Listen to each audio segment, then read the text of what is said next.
শিক্ষা, কোনো শিশুই যেন শিক্ষা থেকে বঞ্চিত না হয় সে লক্ষ্য নিয়েছে মালদহ জেলা শিক্ষা দপ্তর। জেলা শহর ও গ্রামীণ প্রতিটি এলাকায় বিশেষ কর্মসূচি নেওয়া হয়েছে। আগামী জানুয়ারি থেকে শুরু হচ্ছে নতুন শিক্ষাবর্ষ। তার আগে স্কুলছুট শিশু থেকে বিভিন্ন বস্তি ও পিছিয়ে পড়া এলাকার নতুন শিশুদের মধ্যে শিক্ষার আলো পৌঁছে দিতে দুয়ারে দুয়ারে যাচ্ছেন শিক্ষা দপ্তরের কর্তারা। এমনকি মালদহ জেলা স্কুল পরিদর্শক নিজে বিভিন্ন এলাকায় ঘুরছেন স্কুলছুট শিশুদের পুনরায় স্কুলমুখী করতে। এদিন তিনি জেলা শিক্ষা দপ্তরের কর্তা আধিকারিকদের নিয়ে পৌঁছে যান নিষিদ্ধ পল্লী এলাকায়। সেখানে বসবাসকারী স্কুলছুট শিশুদের স্কুলমুখী করার উদ্যোগ নেন। ভালো, আমরা তো এটা উদ্যোগ নিয়েছে, খুব ভালোই কথা। আগেও আমরা বাচ্চাদেরকে ভর্তি করেছি, বেশ কিছু বাচ্চা আবার নতুন করে ভর্তি করার জন্য স্যাররা এসছে তাদেরকে স্কুলে ভর্তি করার জন্য। এবং এখানে দেখা যাচ্ছে যে বেশ কিছু বাচ্চা আছে যাদের অনেক প্রত্যেক বাচ্চারই আছে আধার কার্ড, জন্ম সার্টিফিকেট, কিন্তু 3-4টে বাচ্চার আমাদের এখনো কিছু আছে কিছু নেই। যার জন্য স্যাররা এবং ম্যাডামরা বলেছেন যে ওরা আধার কার্ড করে এখানে বাচ্চাদের জন্য সেই আই কার্ড তৈরি করে দেওয়ার ব্যবস্থা নেবে। সব বাচ্চা পড়াশোনা করে? হ্যাঁ, সব বাচ্চা পড়াশোনা করে। এই যে ছোটো ছোটো বাচ্চারা এখনও ভর্তি হয়নি, ভর্তি আমরা করতাম, যেহেতু স্যাররা চলে এসেছেন 2025-এর মধ্যে ওদেরকে ভর্তি করতাম। স্যাররা এসেছেন, খুব ভালো কথা, আরও ভালো লাগলো।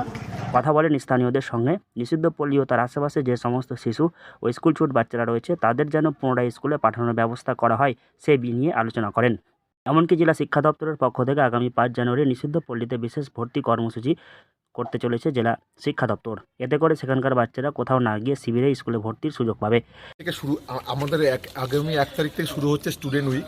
সেই স্টুডেন্ট উইকের যাতে কোনো বাচ্চা স্কুল ছুট না থাকে এই জন্য আমাদের জেলা বিদ্যালয় পরিদর্শক মাধ্যমিকের যে টিম আছে সেই টিমের আমাদের এআই সাহেব, এসআই সাহেব সবাই মিলে এবং আমাদের এসআই ম্যাডাম সবাই মিলে আজকে আমরা রেড লাইট এরিয়াতে আমরা এসেছিলাম। এবং আমাদের যে আগামী 5 তারিখ আমরা এই এরিয়া থেকে নতুন করে একটা ভর্তিকরণ কর্মসূচি শুরু করব। আমরা প্রাথমিকভাবে কিছু বাচ্চার টোটাল 11 জন বাচ্চার নাম লিপিবদ্ধ করলাম, যাদের মধ্যে 1 জন বা 2 জনের ভর্তি আজকেই সুনিশ্চিতকরণ করেছি আমরা।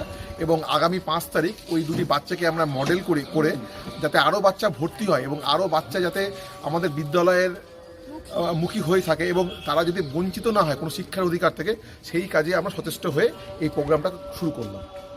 এদিন এলাকা ঘুরে প্রায় 11 জন শিশু চিহ্নিত করেছেন শিক্ষা দপ্তরের কর্তারা। বর্তমানে এ সমস্ত শিশুগুলি স্কুলে যায় না, তাদেরকে পুনরায় স্কুলে ভর্তি করার পরিকল্পনা নেওয়া হয়েছে। শুধুমাত্র নিষিদ্ধ পল্লী নয়, শহরের বিভিন্ন বস্তি সহ গ্রামীণ এলাকায় সমস্ত শিশুদের স্কুলমুখী করতে একগুচ্ছ পরিকল্পনা নিয়েছে জেলা শিক্ষা দপ্তর। মালদহ থেকে অরিজিৎ সিংহ, লোকাল 18 বাংলা।